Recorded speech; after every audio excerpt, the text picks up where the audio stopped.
ప్రియులారా, మనం ఈ లోకంలో జీవించినంతకాలము ధైర్యంగా సింహంలాగా బ్రతకాలి. ఎందుకంటే మన యేసురాజు యూదా గోత్రపు సింహం. మనం కూడా యేసయ్య పిల్లలం కాబట్టి సింహంలాగా బ్రతకాలి. ఎవ్వరికి జడేయకూడదు, ఎవ్వరికి బెదరకూడదు. నీతిమంతుడు గర్జించే సింహం వలె ఉంటారని యేసయ్య చెప్పినట్టు మనం కూడా నీతిగా జీవించాలి. సింహంలాగా ఈ లోకంలో బ్రతికిన 3 రోజులు సింహంలాగా బ్రతకాలి, సింహంలాగానే సావాలి.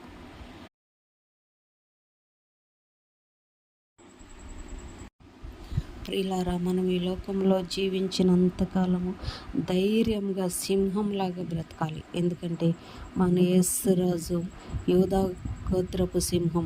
మనం కూడా యేసయ్య పిల్లలం కాబట్టి సింహంలాగా బ్రతకాలి. ఎవ్వరికి జడేయకూడదు, ఎవ్వరికి బెదరకూడదు. నీతిమంతుడు గర్జించే సింహం వలె ఉంటారని యేసయ్య చెప్పినట్టు మనం కూడా నీతిగా జీవించాలి. సింహంలాగా ఈ లోకంలో బ్రతికిన 3 రోజులు సింహంలాగా బ్రతకాలి, సింహంలాగానే సావాలి.